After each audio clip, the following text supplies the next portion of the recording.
Hello friends, আজকে রাতের দেখো আমাদের ডিনার কি আছে। এই যে আলু ভাজা করেছি একদম লাল লাল করে, সাদা আলুর তরকারি করেছি, আর এখানে আছে হচ্ছে পরোটা,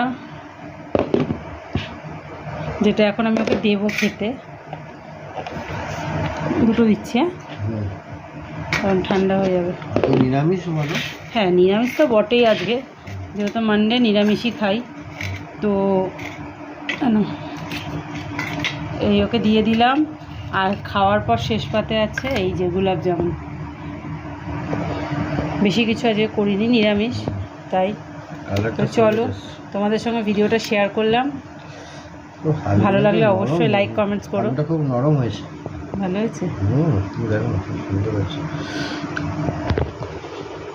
কেমন বলো? ভালো হয়েছে। ফাটাফাটি। চলো, টাটা।